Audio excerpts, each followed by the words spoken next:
যাকে নিয়ে ভেবে ভেবে মনটা বেহাল হয়ে যাচ্ছে সে আসলে তোমাকে নিয়ে কি ভাবছে দেখে নেব এই মুহূর্তে আমার এই ভিডিওটা। যে বন্ধুরা দেখছে তাদের কালেকটিভ, তাদের পার্টনার যাদের কথা ভাবছে, ভেবে ভেবে নাজেহাল হয়ে যাচ্ছে, তাদের মনের মধ্যে থাকা পার্টনারের বর্তমান অনুভূতি কি আছে, অবশ্যই ডবল ট্যাপ করে নেবে for energy exchange and positive এনার্জিকে ক্লেম করতে একদমই ভুলবে না।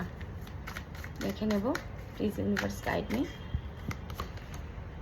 পেজ অফ সোর্স কথা বলতে চাইছে অতীতে ঘটে যাওয়া যে দুজনের মধ্যে মিসআন্ডারস্ট্যান্ডিং বা সমস্যা যাই হয়ে থাকুক না কেন সেগুলোকে মিটিয়ে নিতে চাইছে তোমার পার্টনার। একবার কথা বলে সেগুলোকে সর্ট করতে চাইছে এবং হয়তো সরিও বলতে পারে যে অতীতে যা হয়ে গেছে হয়ে গেছে, আমি আমার ভুল বুঝেছি, আমাদেরকে ক্ষমা করে আগের দিকে আগানো যাক।